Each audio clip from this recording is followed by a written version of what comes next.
Welcome to The Good, the Bad, and the Guilty, where we look at games, movies, or whatever strikes our fancy, then decide in our opinions whether it's good, bad, or a guilty pleasure. We're your hosts, Kit and Theron. And today we'll be reviewing... Okami. To start out, I figured a little history. There wasn't much I could find though. Okami seems to stand for Great God, Great Spirit, or simply Wolf. Can't let you do that, Starmore. We said Wolf, not Bad Pilot. It came out for PlayStation 2 in April 2006, and later on Wii in 2008, and lastly PS3's PlayStation Network in 2012. It was developed by Clover Studios, the minds behind the Beautiful Joe series, along with being a branch off of Capcom. Oh yeah, there was also a sequel that was released in 2011 for the DS called Okami.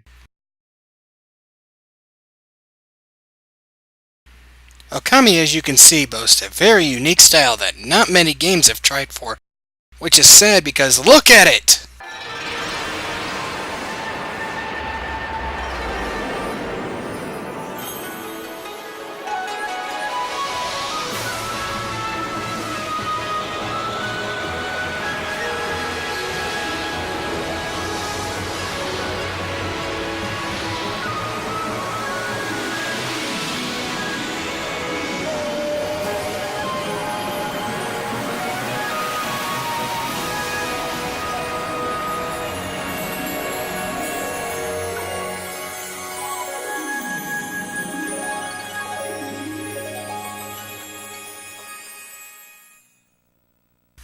The game uses a watercolor cell shading style to make it look like a living illustration of the Japanese ink wash paintings.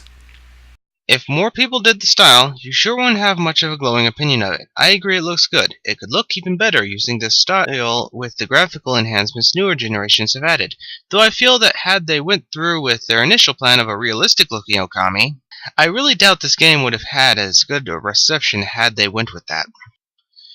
Best way to put it for story, awful. It's a horribly paced nightmare, making sure to baby you through the entire game, treating you as though your memory is less than 5 minutes, often stopping the game while you're doing a task to tell you to do said task. As soon, a main character to the story has no real purpose throughout the game except exposition. It may seem like a fine enough reason for him to exist, until later on when there's something that does need explaining, in a situation where he is actually privy to the knowledge in question, someone else has to explain it instead, essentially making Asun's entire purpose null. The story could have worked out better had he not even existed. His entire story arc ends with him giving Amaterasu power, even though she could have gotten said power without him, with very little change to the actual story as a whole. Asun's entire purpose quickly becomes to hinder the player rather than help, and as he's a main character of the story, this is a big issue when we're supposed to later feel bad when he and Amaterasu have to split up. Another main character, Waka, quickly becomes annoying with the arrogance he constantly spews and the fact up until the end of the game he acts like a complete jerk. To make matters worse about said character, he's never given a redemption moment. He just gets ass kicked and comes back after the final boss is dead to tell you, sorry, I caused all this. He spends the majority of the game popping in to give idiotic predictions, steal items you work to attain, or trick you into a situation before you're supposed to be ready. When you first fight him, he claims you're too weak and that you cannot defeat Orochi at your current skill. Then shortly after traps you inside Orochi's lair, with very little time in between, pretty much sending you to your death. And we're supposed to feel good about this character helping us! The story tries to incorporate multiple Japanese stories together into a nice little mix, and it's commendable to try to do something like that. But it feels like in their attempts they took no care in how to actually work them together, instead pretty much destroying the original stories in their attempt to throw Amaterasu into all of them for the sake of the game. It's filled to the brim with inconsistencies. From the game saying you need to earn a brush to use it, and then nearly half the brushes forcing you to use said brush to earn it even though the game makes it clear you can't do that, to multiple Deus Ex Machinas because they write the main protagonist into so many corners with no way out except plot convenience. On top of that, the game gives 2 fake-outs to the end 2 times before the real ending, including a building towards the climax with everything getting a bit more frantic, only to slow down in the afterglow of the boss battle implying an ending. My thoughts for the story are somewhat close to Theron's. Quite a few of the main storylines could have been done without characters like Isnu, who was basically put in as a guide. He wasn't needed, as they could have just made them talk to themselves, give Amy some sort of mind-reading capability since she's a god, or just talk to her. People talk to their pets and other animals all the time. Waka I kinda liked myself. Yes, he basically shoves you into stuff you're supposedly not ready for, but you need to be, otherwise something bad would happen. Lastly, for all the stories the game mixes into it, I thought they were fine. They made me want to learn the real stories. Yes, some get changed to fit the story, which kind of feels lazy, but they got me interested into them when I wasn't before the game. The movement is pretty smooth, responding well enough to allow you to chase your own tail. The game includes platforming, such as the ability early on to wall jump, and later on allowing you to learn or pay for more abilities, such as increased combo with a weapon, double jump, digging in harder ground, which is only useful for side items, and Moving on. combat system includes multiple combat styles collected over time, a shield, rosary, and a sword.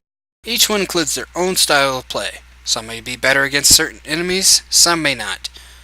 We also have use of brush and ink powers, the brush being something used primarily for puzzles throughout the game, also being used for combat to help aid against some. You can also equip a weapon into a secondary slot, which changes depending on what you equip, like the shield will bring up a bigger shield to block, rosaries will shoot little beads at enemies dealing tiny bits of damage, and a sword will give a thrust forward with the said sword. Finally, there's little helper items that you can buy that can aid you, such as the ability to refill your ink twice as fast, or collect money the enemy drops at a bigger range, or sometimes you just use to get past a part in the area, like the fire tome item, which is only used for 2 parts of the game and strangely does not protect against fire anywhere. Or a water tome you get after you just leave the water area, which allows you to walk across the water, which is very stupid because you no longer need it. The gameplay wouldn't be too bad if Asune didn't stop you way too often to explain things, thus ruining the flow of the game as a whole in my opinion, though that doesn't save it from some real issues. The enemies early on seem relatively okay, but quickly they introduce an enemy who you have to beat on without dealing any damage to them just so you can knock them out, so you can deal a little damage to them and then repeat the process, bringing about something wrong with the game's combat. It's very, very repetitive. Most bosses quickly turn into damage sponges, taking forever to whittle their health bars down.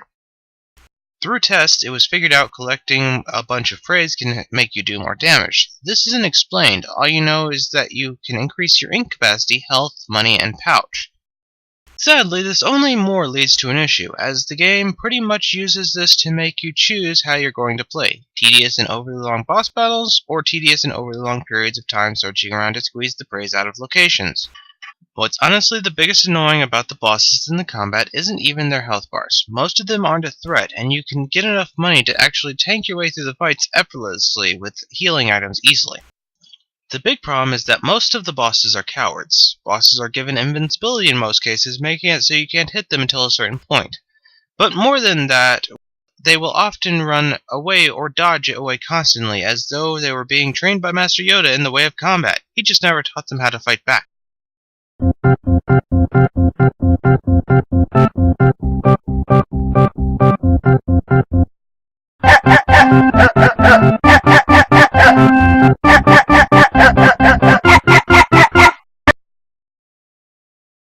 For beating Okami, you get a bunch of unlock items, which aren't that useful and mostly cosmetic.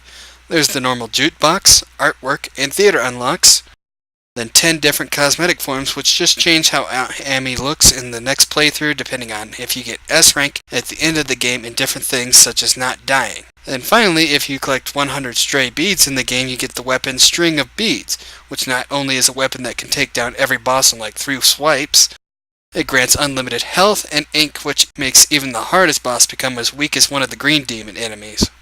In my opinion, I'd say most of this isn't really worth it. The beads giving you a fancy weapon actually cuts down on replayability, as there's not much reason to use it after you've already beaten the game, and the cosmetics don't do anything special to enhance or even change the way someone may play it.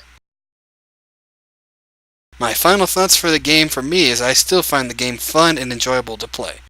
Although over the years it is starting to wane from what I originally thought was a great game to just being okay with how it was said and seen for the story while making this review, and how the puzzles are really simple for the most part. I don't find it a bad game by all means. It's just an average game other than its art style. I still see myself playing it again as a guilty pleasure for me, as I still turn back every so often to replay and enjoy the game. The game has more bad than good. In the combat, the game isn't too hard. For someone's first game, the game may not be too bad combat-wise, but for someone who has pretty much any experience with action-oriented gameplay, the combat is going to be very easy and probably frustrating when most of the time the enemies run away from you instead of even fighting. This leads to another problem as well. Some of the themes in the game are definitely not for kids. From provocative, suggestive sensual moaning to outright showing off someone's ass and putting her in skimpy clothes to having us soon talk about getting someone drunk to screw them. Story-wise, I've stated concerns, though I sum it up majorly. There are some really bad elements in here I'd like to say are unintended consequences, because there are some pretty bad endings for some of these characters. I'd say puzzles are where this game has a bit of a winning area, but even there is not too great.